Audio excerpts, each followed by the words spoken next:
systems go. Okay, welcome to Talk With Me, episode 6, with the famous Keeley, aka Juice, baby. Yeah. Where Talk With Me, where we talk with different people every single episode to look at life through different lenses. That wasn't me. That thought of that. It's fucking good though. Yeah. Shout out Theo. Thank you, TK. When you said it before, I was like, damn. I know, it's so good. Life through different lenses, and we're wearing sunnies and we're sitting in eye candy optical. So. And hide behind these sunnies. It's, through the bright lights, brother. It's fitting. How you doing today, Lach? Yeah, good, bro. Just trained this morning and then got a cut. So I look good on the camera. Mate, you always look good. I try to anyway. You always look good anyway. So. And yeah, bro, just been chilling. It's too cold to do anything, bro. So it's disgusting. It's like 4 degrees right now. I really hate it. My sister just moved up to Goldie, bro. So she's just sending snaps every day at the beach and that. It's like 22 degrees at like. You're kidding me. Yeah, bro. It's a G up. So yeah, it's painful, but nah, just chilling, bro. Just chilling. It is literally chilling. It is in just here. literally, yeah, facts. Now, I wanted to call this episode Struggle Street to Laugh Lake, but you had a better name. Yes, sir.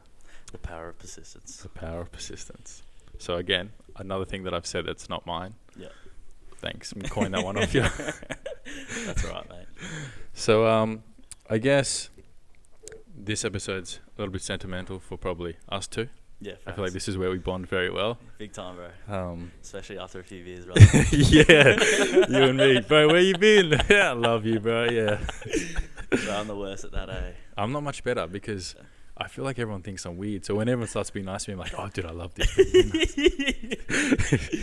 just smile through the pain, brother. And then I remember one time you were like, dude, what's up? I was like, oh, I don't know. I think everyone thinks I'm weird. He's like, dude, bro, we really like you, bro. Oh, really? Yeah. I think that's the first time we met. You're like, stop being so shy. Did we meet on a night out? Yeah, we met on a night out. Because I'd always like known of you, but I'd never really met you.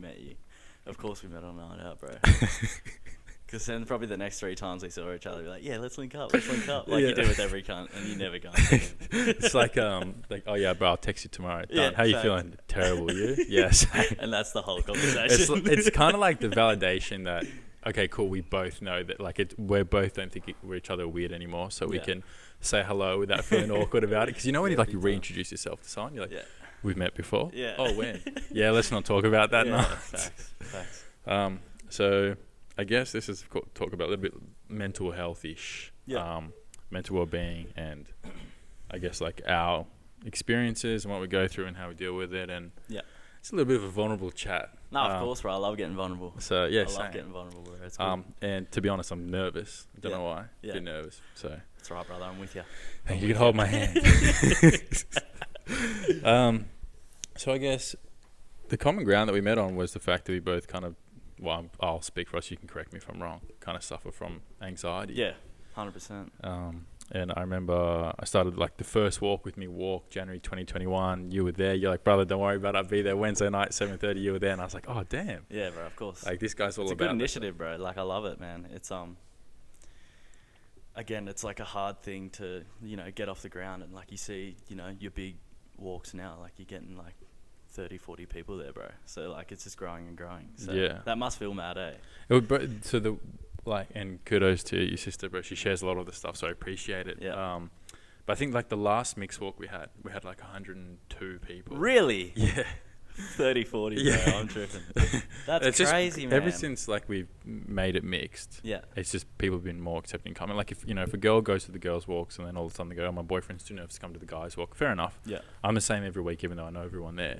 Like they will come with their girlfriend, to meet the fellas that are coming and make new friends. So yeah, it started small, man. There were some days where there was like 1 or 2 people, if that. That's it, bro. Like you got to start somewhere, man. And again, the power of persistence. The power. This is so fitting. We're gonna keep going back to it, bro. But again, like if you don't fucking persist with that, then like who knows? Exactly. So I guess I remember one time I was opening up to you. It was like Australia Day party. I'll never forget this. And we're at the front of this house. I just rocked up. You rocked up. Hey, bro, how are you? Good. How are you? Good. And you're like, what's up? And I was like, oh, I'm very anxious. You're like, dude, I've got a book for you. And I was like, what is it? You're like, The Happiness Project. Yeah. Trap. Happiness Trap. Happiness Trap. Yeah, sorry. Yeah. And I remember Australia Day went on. I don't think you were DJing there. I think you were just there. Probably. And then I was there, but I wasn't there. Couple days later, I remember you messaged me. It was like a Tuesday, Wednesday, and you said, "Hey, bro, you got that book yet?" Yeah. And in my head, I was like, typically when you talk to people when they're intoxicated, they don't do the follow through. You know what I mean? Yeah. And then when I got that text from you randomly, I was like, "Oh, sweet." Like, this guy is a genuine bloke. Not to say that you weren't before. Yeah, no, there's a lot of BS conversations you have when you're lit. So, like, half the conversations you're like, fucking whatever. But whenever anyone says, like, that shit to me, like, I want to help out straight away, bro. Because I wouldn't wish having, like, bad anxiety or anxiety at all, like, on my worst enemy, man. Like, it's crippling sometimes, bro. So, like, when someone says that to me, like, I want to help any way I can. So, it's a great book, bro. No, yeah. It's such a good book. I'll be completely transparent right now. I still haven't got to it yet. I have tried other ones. Oh my god! That's 2 years in the waiting, but look, it's on the list. Good, it's on the list. I reread it every year. Right. I'm still yet to read it this year, bro. Okay. I fucking hate reading. I'm not Same gonna lie. here. I really hate it. Like, even if I challenge myself to do like 10 pages, bro, I'll get like 5 pages in and then see how many I got left. Like, I can't do it. But that's why I usually write down what I've learnt each time I read, then I can reflect on what I've just read properly, rather than just reading something and be like, what the fuck did I just read? Because again, being so anxious and stuff, like, my mind's elsewhere all the time. So writing down like just little dot points and stuff, like, I've got like a whole book. Maybe I'll give you the book that I like the notes. summary. Dude, I would love that, because it's like a cheat sheet, right? Yeah, that's what I mean. And you can utilize those little, like, I don't know, whatever you want to call them, tricks and stuff throughout the day without having to read like 6 pages. You read in 2 sentences. So, and it shows that you know stuff. Generally, it's like things you already know, but when it's when you're reading it or it's someone else telling you it, you're like, oh yeah, true. You know, like, you kind of already know these things. Yeah. You know what I mean? No, I agree. Dude, that's the craziest thing about mental health. It's like, it's really just reiterating information that you kind of already know. Like, in hindsight, it's really just common sense. Yeah. But it's not that common, because it's like... Again, you're just so in your head that you just believe that it's not true anymore, because you've thought about it for about 2 hours straight. So, yeah, it's the worst, man. But again, power of persistence, baby. Power of persistence. We're just going to keep coming back to that. Fucking hell. It shows a bit of structure in the podcast, which I've had none with in the past episodes I've done. So this will be like, everyone's like, oh, wow, he's improving. I've got an intro now, and then I've got structure. Do you feel like you are improving? I don't know. Like, the first episode, I found it really fun because there was heaps of us here. And then the second one with Juiicccee, it was quite heartfelt. Yeah. And then the third one... Shout out. And then the third one had with... it was Getting Girly 2.0. It was Jackie, and she's great on the mic. My mum was nervous, so 2 nervous people talking about something that makes them sad. Yeah. I didn't feel great after it, and then last week it was just complete technical disaster. Yeah. This week though, I was nervous, but I like it. We got smooth structure. Yes. Once you take off, it's all good. Take it easy. Frankie say relax. But I guess tell us a bit about yourself anyway, just so that, you know, when girls message you after listening to this podcast, like, they don't have to ask your favorite color, you know.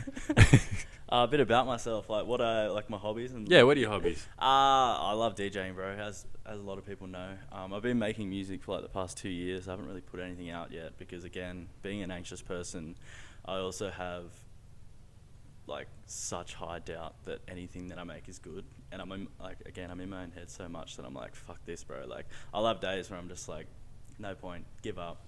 But then the next day I'm just going on again. So, like, it's hard, bro. It's a vicious cycle. It is a vicious cycle, but hopefully start putting stuff out back end of this year, and then, you know, who knows what happens. Like, I enjoy the music that I make, and, you know, there will be times when I'm feeling shit, and then I go, you know, make something, and then I'm 1,000 times better when I go to bed. Like, it's crazy. Like, I just kind of just zone out, and then, like, after like a mad session, I'll go to bed like so G'd, and then wake up like the next day so happy. But then that's also a bad thing, because when I have a shit day on it, I'm going to bed, I'm like, what the fuck, cunt? And then I'm shitty the next day. So but again, I just need to understand it's the ebbs and flows of being a creative person. And like, I try listen to like other artists and stuff talk about, you know, self-doubt, because everyone has it. Yeah. You know, but it's just a matter of believing in yourself. But yeah, bro. So I've been doing that, and I also am a learning support assistant at Amaru, which also I froth, because it's like you go home every day like feeling fulfilled. Like, especially with, you know, 2 days I work in the disability unit, and 3 days I'm in mainstream classes. But those mainstream classes, I'll deal with the kids who have like, you know, either trauma backgrounds or because they're usually the ones who are, you know, being naughty.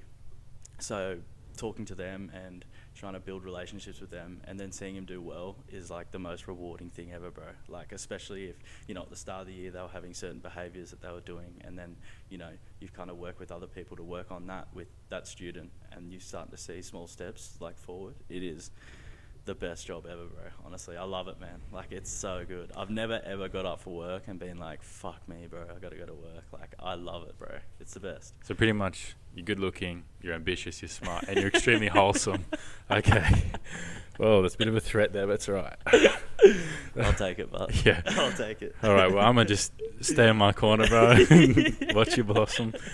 I guess one of the questions I had, like, have you ever been, like, formally diagnosed with anxiety? Well, I've done those mental health, like the mental health plans that you do, Yeah. like prior to doctor, and they said, or prior to get medication. Yeah. And they did say I had like anxiety and depression, and I also was diagnosed with a stress disorder in year 12. But no, not like they're not like you have this, you know. Yeah, But yeah. it was kind of just like face value kind of things. Like, I am medicated at the moment. But yeah, like nothing crazy. But again, like, my anxiety got to the point where, like, I didn't even want to see my friends. I didn't want to go to family events. You know, I would vomit, like, before going out and, like, seeing people because I'd, like, be so nervous. And it was, like, the worst. It was probably, like, 2.5 years ago. It was probably the worst, like, just after my dad died. Right. And bro, it's just the worst feeling ever, man. Like, again, that's why I said I wouldn't wish it upon my worst enemy, is because, like, it's not just like you have anxiety one day and then it might just fuck off the next. Like, it's like a constant thing that you have to deal with, and it's about doing, like, the little things right. So, like, getting your sleep, eating well, making sure you stay in contact with friends, because and most of the boys know this, I fucking love my alone time, bro. And A is because I'm just writing music the whole time, and B is my social battery is fucking short unless I'm on the piss. Straight out. So, like, my social battery fucking runs out real quick, bro. So I try be on the front foot in seeing people, even though people might not see that. Like, it's fucking, again, it's a struggle every day, but I don't like to complain about it, bro, because there is a lot of worse things happening, and, you know, I could be in a worse place. So, Yeah. and I have a supportive mum as well. Like, I'd be fucked without her, because she was a counsellor for over 10 years. Oh, wow. And she runs the youth program, the youth work programs at CIT. Yep. So she's taught me a lot of strategies, and she was the one who got me on the happiness trap. And, you know, she deals with similar things that I do. And so having her, you know, give me that advice has been mad, because when you have anxiety and you go ask people who don't have it for advice, it's kind of hard to take it, because they can't comprehend what's going on. So Yeah. how are they supposed to help? So when someone's gone through the same thing, it's much easier to relate and talk about that with them, if that makes sense. No, it does. And just to kind of go back a little bit, for those who don't know you, and even me, if you hadn't told me that you felt like that in social situations, you'd never pick it up. Of course. Because you're the first person to say hello, Yeah. the first person to interact with the quiet people. Yeah. I think it's because you know Yeah, facts. what it's like to be the quiet person 100%. and what it's like to be in your head. Yeah. So, like, respect to you Yeah. for obviously doing that for us quiet people. Yeah. E.g. me, you've done that to me. So, I'm The QP's in the building. just extremely appreciative about it, and also about talking, you know, about your experiences. Like, I think being transparent like that, yes, it's vulnerability, but the beauty of the transparency about it is that people can start feeling comfortable talking about these things. Yeah, bro. Becoming more prevalent. People having anxiety, depression, you know, and even being medicated. Like, there's nothing being like I got the mental health plan because I got diagnosed with anxiety panic disorder. It's like when I have a panic attack, dude, like, I black out. Yeah. So, like, I pass out. My heart rate goes to like 200 beats a minute. Yeah. I think I'm dying. Like, Yeah. look, the first time it happened, I ran out of my house. I thought I was dying. I looked at the sky. Yeah. And I said, like, I believe in like magic in the universe. Like, some higher power. In terms of religion, not really. I look at the sky and I go, if there's anyone up there, I was like, I'm coming to get you. Yeah. I was like, if you're gonna kill me, don't do it at my house, bro. Do it somewhere else. But I was like, I'm coming to get you now. Well, it's the most overwhelming feeling in the world, bro. Like, it is almost indescribable how shit it is. And even like after it's done, you're still rattled for like a couple days because you're like, fuck me, where did that come from? And then because sometimes they come out of nowhere, you're like constantly thinking, fuck, like, when's it gonna happen? Is it gonna happen here? And then that might force you to not go to situations where, you know, you're in public and stuff because you're too embarrassed that it might happen. So it's just, again, that battle that you just got to stay on the front foot with and just know that everything's going to be okay. Yeah, well, that's like perfect example. When I was rattled for 3 days, bro. I kept my hospital bracelet on for like 3 or 4 days. So I thought it was a heart condition. Yeah. I didn't know it was anxiety panic disorder until like 3 or 4 months down the track. When was this? Started 2020, bro. Just before we had the bushfires, just before COVID. I just come back from the States. Like, I'd had the best trip of my life. Like, 2019 was awesome. I was just kind of like very carefree. And then I was one night having a conversation with my dad. We're watching soccer. And he's like, what are you doing with your chest? And I was like, what do you mean, what am I doing with my chest? And he's like your shirt is moving back and forth. Damn. I look down and like I look at my heart rate. It's like 202 beats a minute. My heart is coming out of my chest. I look at dad and I'm like, okay, if I'm about to die, I'm not going to traumatize this dude and do it in front of him. So I gun it out the door, bro. Like, leg it. Fuck. I stop in the driveway, look at the sky. It's pitch black. It's like midnight. Oh I my go, God. if you're trying to kill me now, Yeah. have a little bit of respect. Do it somewhere where, like, I don't know. Prick. I'm going for a swim in the beach, bro. Yeah, so the yeah, body yeah. just floats out to sea. But like, I don't want to do it in my house in front of my mum and my dad. Yeah. I said, I'm coming upstairs to knock you out. I was so angry, and then I just blacked out. Had you had previous experiences? No, man. Like, naturally, very nervous person, and that Yeah. stems from like a lot of other things. That obviously, I'd love to talk about with you on this episode. Just a huge lack of self-worth and heaps of self-doubt. And Yeah. I don't know, through other things, I guess, like, there's this... Do you feel like that stems from anything? Yeah, oh, dude, 100%. Like, when I was younger, still imposter syndrome now, but when I was young, I was never good at school. I went to a private school. You know, education or athletics were, like, the two things, like, the two fundamental principles going to school. Like, if you weren't good at one thing, you were usually good at the other thing. Yeah. I happened to not be good at either. Right. So I was in English as a second language, even though it's my first. Was terrible at school and was overweight. Yeah, right. So it was never easy fitting in. And one of the things I got taught not too long ago, shout out Annie G, was that when we're young, we've got like a blank cassette, right? And the older we get, we start like recording that cassette of like, you know, how society treat us. And then so you go like, if I'm getting treated like this is how I must respond. Like, if people are ignoring me, move out of the way. You know what I mean?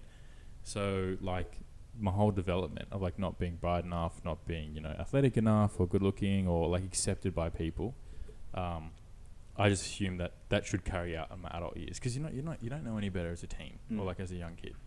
And that's like why, like, you know, when I met you and your mates, I thought I was like, oh, like, I feel bad for being here because I feel like they feel bad for inviting me. So like, me being an empathetic person, I try to assume that people would feel better. Oh, we're just going to invite him because like we feel bad. Yeah. Not because we want him there. And I don't want anyone feeling bad for me. Yeah, facts. So I was like, So I'll just won't show up. Yeah. And I'm the same as you. I love my alone time. Yeah. Freaks people out. But like, if I'm not saying anything, that's actually kind of a good thing. That means I'm having a good time. Comfortable. Yeah. Like, if I'm talking, that means like I'm trying to make do of the situation, and I'm like kind of the silence. Yeah, I'm overcompensating for things. Well, that's anxiety in a nutshell. Yeah. Like, I fucking hate silences. Like, honestly, bro, they get me. Like, not with like friends and shit like that, but just like, you know, like if you're just meeting someone and then like the conversation goes nowhere and that silence, like an anxious person really doesn't like that at all. Like, it's just like, I just want to like hide under the table or something, bro. Really? Yeah, bro. Yeah. Mine is like, if people are talking to me too much, I go like, how much conversation do you think I have in me? Yeah. Like, I'm running out of script. Dude, that's exactly it. Like, I will never forget my first proper girlfriend. Like, we went for pizza and I was like 18. Shout out, nameless. And I said to her, I was like, other than, hey, how are you? I was kind of like, what's the next thing I say? Like, where's the script? Like, it's kind of like, Where are the producers handing me these lines so I know what I got to say? As soon as you start thinking that as well, it's game over. Like, that's what happens. Yeah. Like it's like you're having a conversation and then you start thinking, "Fuck, what do I say next?" It's like, just sack it. Just walk. Hey mate, good to see you. Like, I think I told you, like, party we were at the other week. I grabbed some guy's forearm and shook it. So I missed his hand. I said, "Hey mate, lovely to meet you." I shook his forearm, and he's looking That's at me. That's a power move, cuz. he's like, "What?" And I was like, "Oh god!" And I just like sped walked away from him. And Michael goes, "What's up?" I was like, "Dude, I shook the guy's forearm." He's like, "Why?" I go, "I missed his hand, so I grabbed his forearm." He goes, "Did he say anything?" I said, "Good to meet you." I said, "I didn't even get his name." And then I was like, "Oh, this is so awkward." And then like everyone's saying goodbye to him at the end, and I just walked past him. I was like, no intent to be rude, but I was like, I've made it so abundantly awkward for myself that try next time. Again, that shit happens, but you know, we just overthink it. Yes. We're just thinking about it for like the next 3 days, bro. So. Dude, it's like when someone says "lol" to me, I don't get lol. Like laugh out loud, I'm like, okay, like it's funny. But someone goes like, "Haha, lol." I go, "Haha, should that is lol." You don't need to say lol. It's like like, "Oh, I fell on my I forgot to send my assignment." Lol. There's nothing funny about that, dude. Like, what is? But I think it's just a sarcasm. I think I just interpret lol as like it's kind of like a CBF having this conversation. So when someone sends me lol, dude, I read into it so much. It's not really. Funny. Yeah, man, it freaks me out. See, it's so like, funny the like the different things that like with people with anxiety like worry about.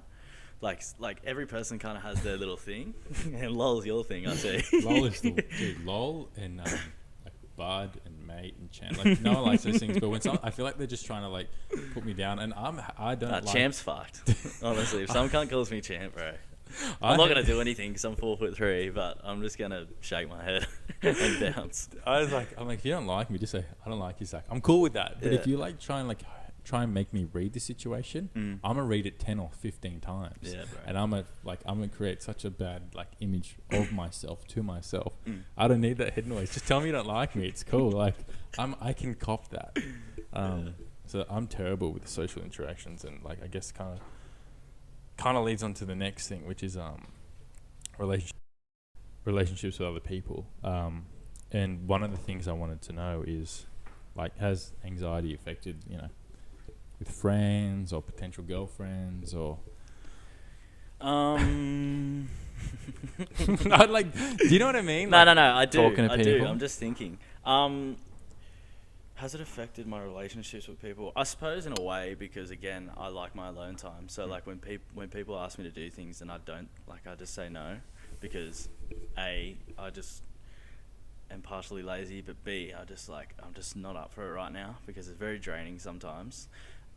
Even though I would be nothing without my friends and family. Like, I feel like sometimes I just fucking need to be alone, bro. So potentially, and I am still trying to get better at it in seeing people more, being more social, and also being social but not being blind drunk.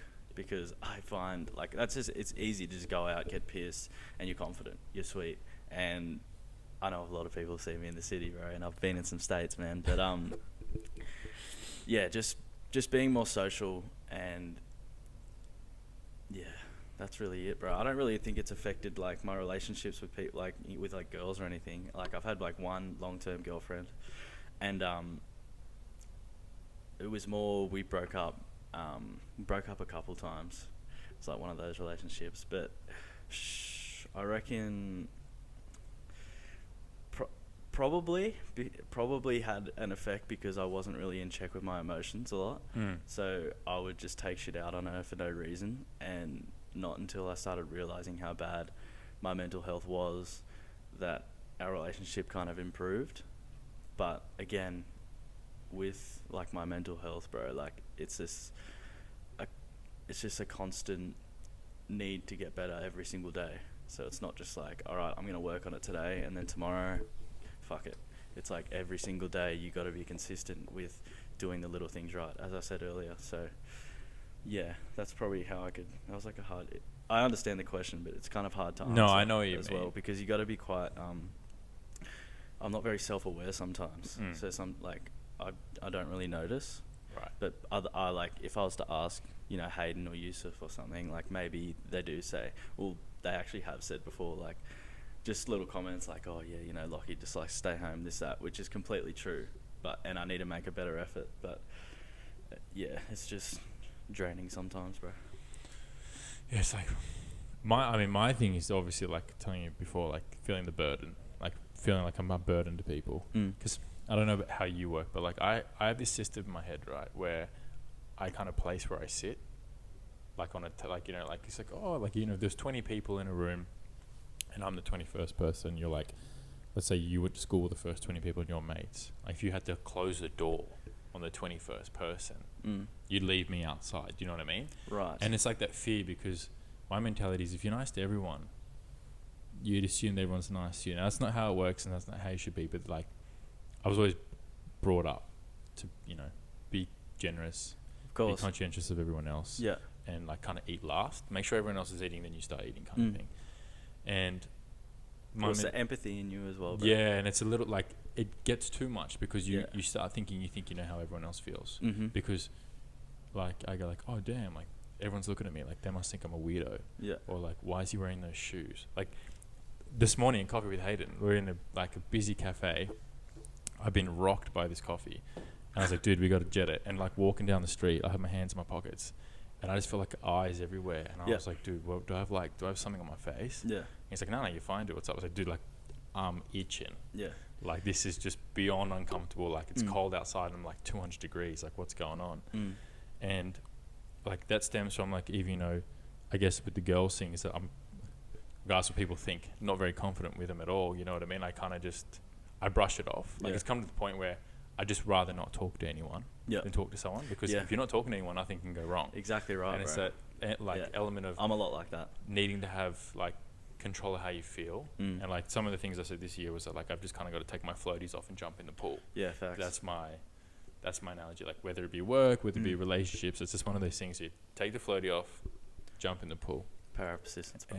Power of persistence, baby. Power of persistence. Because again, like if you just sit there in your room and think about it all day, you're just going to stay the same, man. And no matter how much it scares you to go and, you know, face that anxiety, because you know maybe something can happen, maybe not, but you still got to do it, bro. Like it's just one of those things where it's hard to comprehend, because you're like, surely I can get better without having to do something that scares me.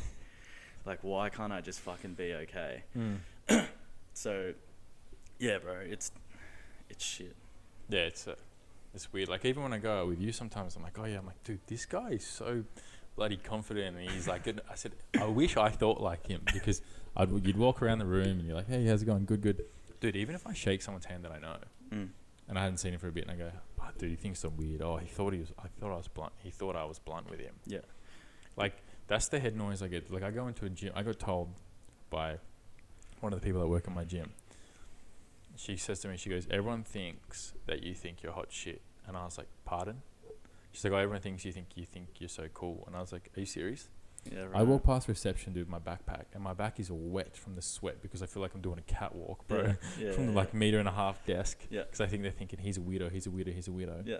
And because I don't go talk to people while they train, because again. Have you spoken to someone about this? Yeah, dude. So like a professional? Yeah, you have? And what does that person say? Well, they just said like so one of the issues, what you said before, is like because I'm empathetic, like I just think everyone is like, I want to make sure everyone's okay. Yeah. Because I can kind of read the body language, I assume that I know when people think I'm weird. That's wrong, but because like the tip is that when you think you're weird, that person usually think they're weird too. Like you kind of think in the same thing. It's like not everyone's thinking about you. Everyone's pretty concerned about what people are thinking about them, rather than kind of being critical. Everyone's thinking of themselves more than anyone else. And that's just everyone. Anxiety, no anxiety. Everyone's too concerned about themselves to worry about other people, bro.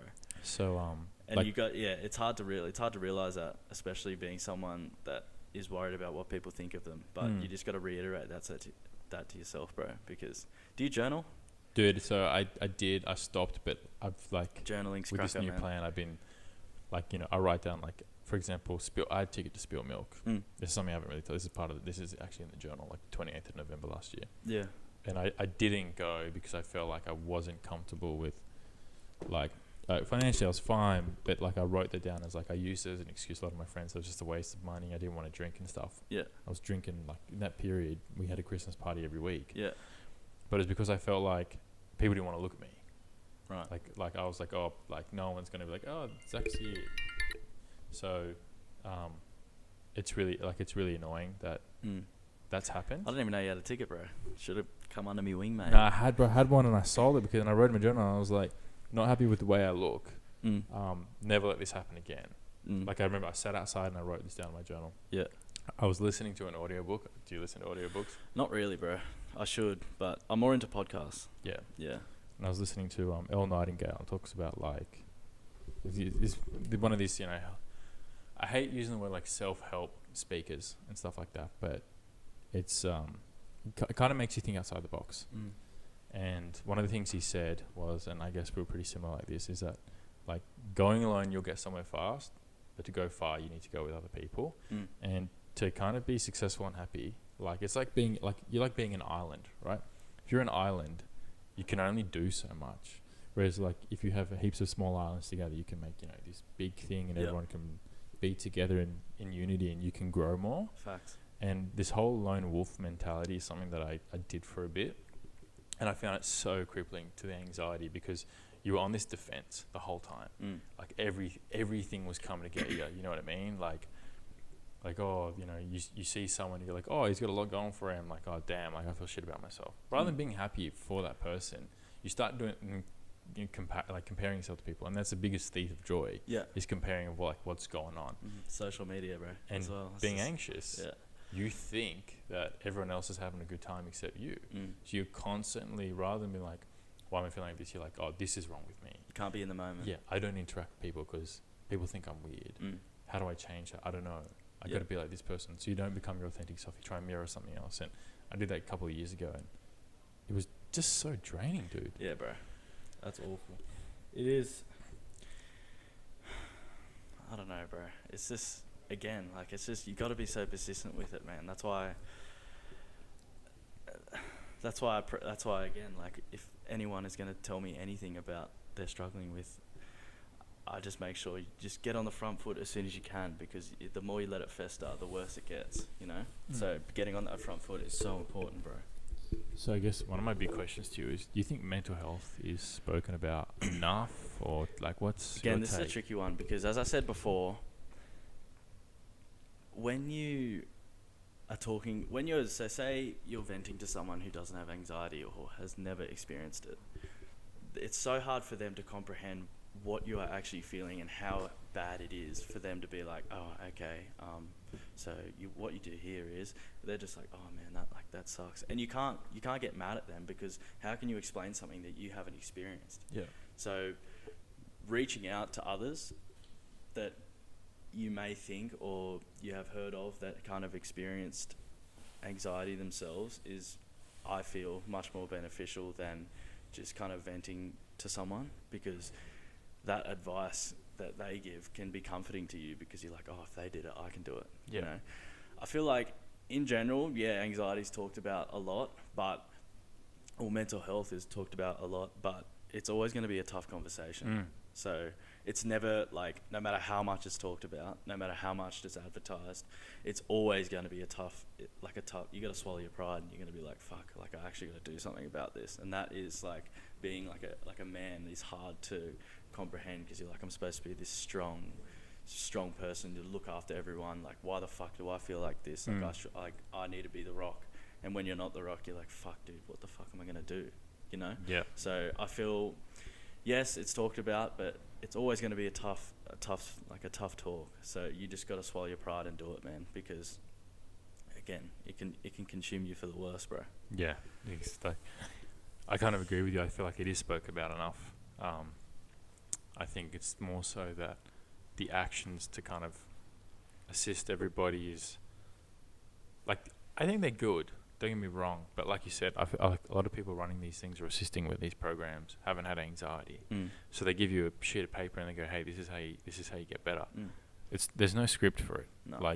Like you said earlier at the start, you know, making music, doing the things that you enjoy doing. Yeah.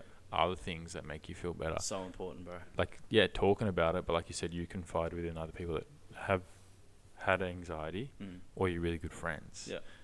the rules don't really differ outside of that. It's like you can't tell them, hey, go talk to this stranger about it. They'll be accepting about it, because there's also an element of trust there that I feel like trust kind of is a bit of a stretch outside of mental health, where like can't tell everybody everything. We have to have the confidence that what you're saying to that person, they're not just going to be like, oh, guess what Lachie just fucking told me. Are you fucking serious? How the fuck can you feel like that? Like, and again, sometimes you do feel like that. Sometimes you do feel like, fuck, like, when I tell this person something, are they then going to turn around and be like, tell other people and be like, oh, fuck. Like, not that they ever would, but again, it's just having that anxiety that someone might do that, and so that might force you to not say anything. Yeah. You know? No, I completely get you. And I guess that talks us to the final stage of this. Yeah, so final stage, stage 4, Power of Persistence. Got to double check. Yes, sir. Like if we were doing a TED Talk or you were doing a TED Talk. Coming soon. Coming soon. Dates will be released soon. Yes, sir. What would it, like what would a couple things that you would say in Lachie's way to kind of get across to people in regards to like dealing with anxiety and kind of coming forth about talking about it? And what advice, like, you know, if you could give like young Lachie that didn't know he was going to get the young stallion, young Johnny Bravo. First of all, talking to family. Family is probably the easiest part. Talking to people you trust.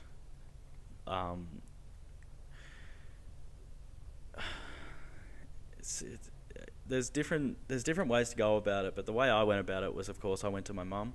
My mum suggested go see a psychologist. Then when I saw a psychologist, then I was medicated, but then also staying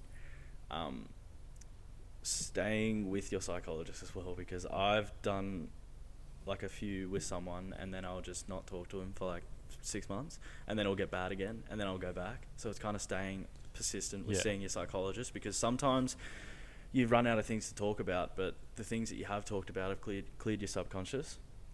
And so I found that even recently I haven't really seen him much, and I feel like my head's a bit cluttered. So I feel like I need to go back, not because it's that bad, but it's just good to confide in someone and get some advice back.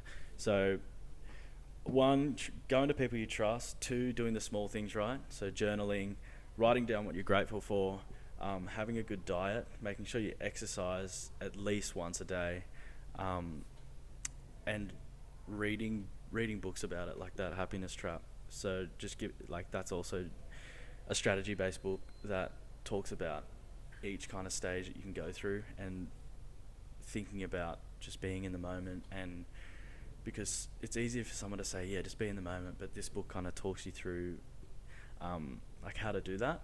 And so that's helped me like tenfold. But yeah, just doing the little things right, being grateful, knowing that it could be worse, and making sure to stay social, because if you're just alone too much and you're too much in your head, it's just the worst thing you can do. Gratitude's a big one. That's one thing I've started doing. Yeah, 5 gratefuls every morning, brother. Yeah? Yeah, every morning, yeah. Great. No matter if it's like something like new socks, you know, having a pool, being able to go outside for a walk, having a full stomach, being able to shower, having a bed, having a roof over my head, having someone I love, having friends, enjoying music. Like, it can be little things that you don't really care about. Yeah.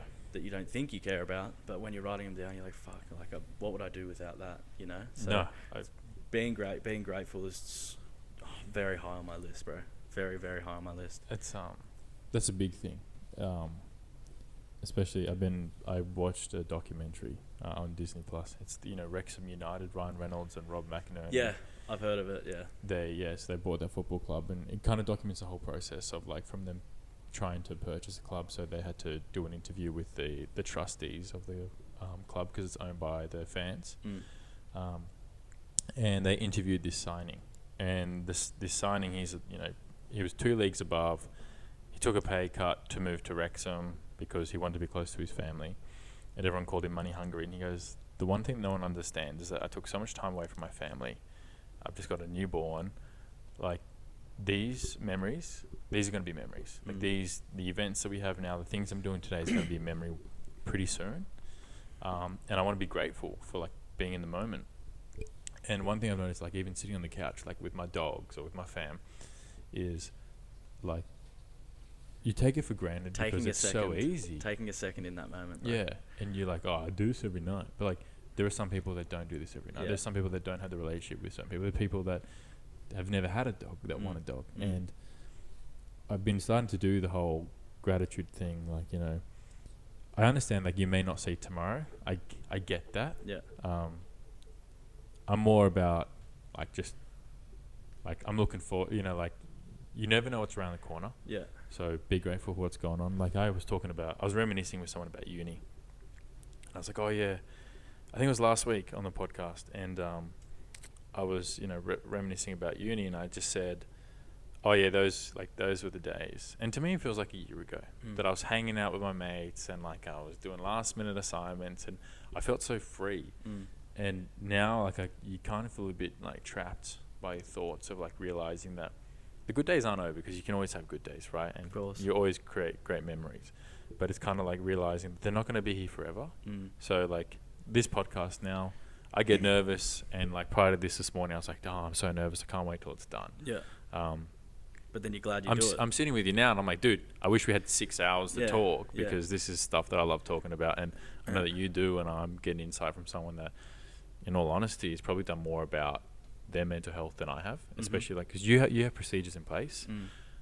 I'm kind of doing that, but I really push a lot of stuff down to the point where you kind of come a little bit emotionally disconnected from things that you probably should feel. Yeah, and that's just a part of the journey as well, bro. So like, just know that like,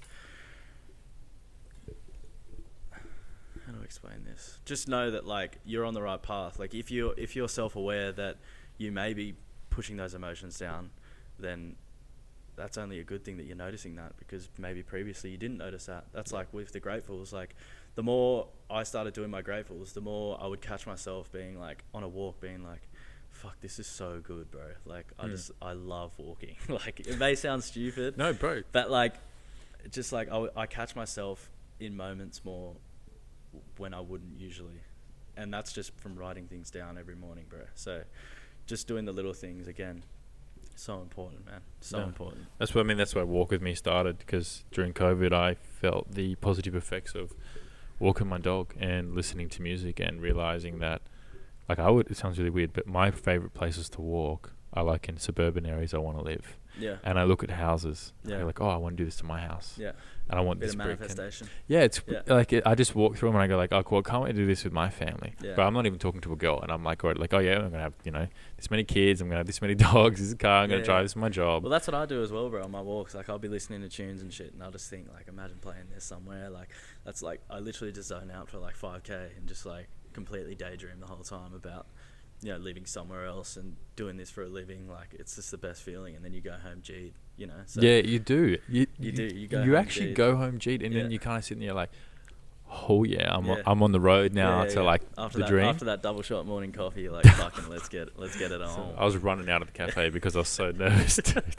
I could not believe it, man. I haven't felt like that in ages. Yeah, that happens again. It happens sometimes, man, and that's just a part of the journey, bro. And it's just a part of who we are, bro. So again, just let it roll over. Just roll the shoulders and just keep going, brother. Let it be. That's it.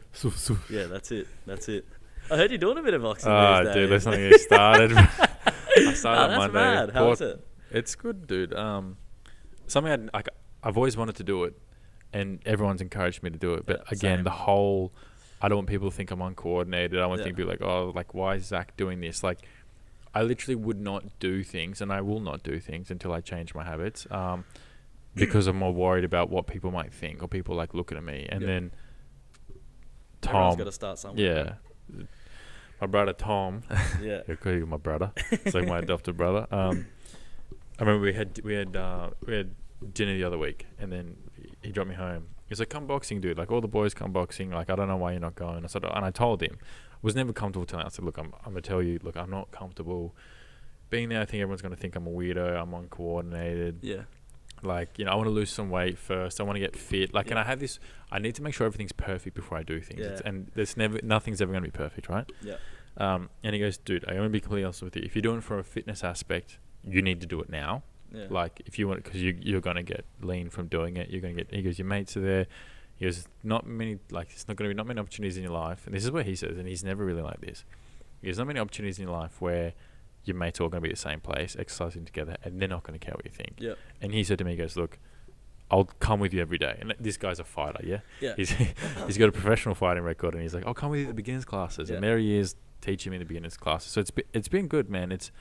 I haven't had to pick up a new skill in years. Like, other than you start a new job or going to uni. Yeah. But this is a new physical skill. Yeah. And I forgot what it feels like to not Be feel good at like you're something. doing a proper... Yeah. And yeah. it's nice to feel like that again, and kind of validates, like, if I play social Putting sport with yourself someone. in a vulnerable position as Yeah. well is good, bro. And again, that goes back to what you were saying before about taking your floaties off. Like, that's a good step forward, bro. So you should be proud of yourself. It's, That's good. I appreciate it. When are we going to see you too?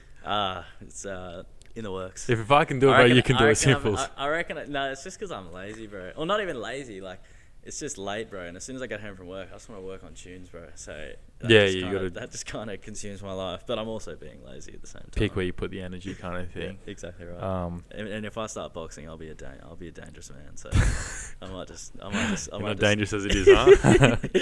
I might just keep it as it is, bro. I started shadow boxing, bro. My technique's so bad. I go, oh god. I'm like, yeah. That'll humble you, bro. Shadow boxing in the mirror, bro. That'll humble you. But I'm doing it into the kitchen. I'm like, oh, watch out, man. Mum's like, what? I'm like, doof, doof, doof. Oh my god, you're gonna be one of those guys. But I was like, dude, I don't know why. You get a bit pissed and start shadow boxing at the bar and shit. Dude, I don't even want to tell people I'm doing it. I'm doing it for fitness reasons. Nah, it's good, bro. Good on you. It's mad. Boxing's hectic, dude. I do want to do it, but maybe in the summer. Yeah, cool. Yeah. But bro, I'll probably still be a beginner in the summer, so We'll do it together at the same time. We'll do it together.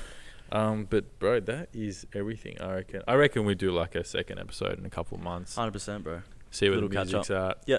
Maybe, I'm down, bro. hopefully by then I've got like an intro. Maybe the intro is your music, bro. That would be cool. Stay tuned, everyone. Nah, I'm keen, bro. I love talking about this. Thanks for having me, man. And again, it's always like a breath of fresh air kind of saying this shit, bro, because I'm constantly thinking it. So it's good to have a platform to do it, bro, and hopefully someone finds something positive out of it. Dude, I mean, I'm not gonna lie, talking to you, I've caught myself on a few things, and you providing the gratitude thing. I go, okay, cool, he does it too. Yeah. Like, I can persist with this. I think the big thing is it's mental health is such a cliche topic. Facts, And bro. I didn't want this conversation to be like, and how do you deal? And you feel like everyone, like, Yeah. I wanted to have a discussion where, like, when you're in a situation, you talk how you feel, like what you feel like and what you experience, and I tell what I feel. Not like this happened to me and I was in a really bad place. Like, I feel like that's a little bit too vague. Yeah. I think it was really nice knowing. Well, also saying that and then having strategies to back it up. Yeah. It's also It's like something positive that people can take from this. freaking out, like, I'm freaking out when I see my mates. Like, no one would think that, but like some people probably do feel like that, and it's nice knowing that if someone listens to this, they go, "Oh, okay, it's okay to feel like this," and that's kind of the aim of this thing. It's okay not to be okay, ladies and gentlemen. Yeah, and obviously it ain't weak to speak and all that, but like Big set the facts. example. I guess like you have is you've spoken about it, so it's okay for you to talk to someone else about it because everyone else is like, and if you talk to someone about it, people go like, "Oh, that's encouraging. I'm gonna do it too." Domino effect. Yeah, and then everything just gets better from there, and everyone. It's like unbuttoning your pants, man. You have a mad feed. Zach, the cameras are still on, bro. Sorry, dude, I forgot.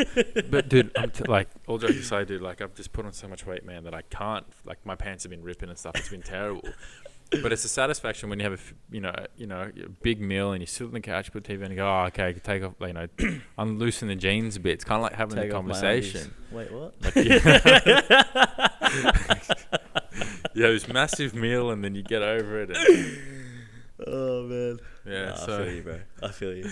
that's why I like using the analogy. It's like, when you come clean with this stuff, it's like, cool, buttons undone, I feel good. Yeah. No, it's the best, man. But no, I would love to do this again. So, Power of Persistance. Power of Persistance, baby. Episode 6. Thanks for having me, bro. Lachie. Appreciate you. A.K.A. Juice. Yes, sir. Keep an eye out for Juice's work. Stay tuned, man. All right, guys. Take care. Thanks for listening, and ciao.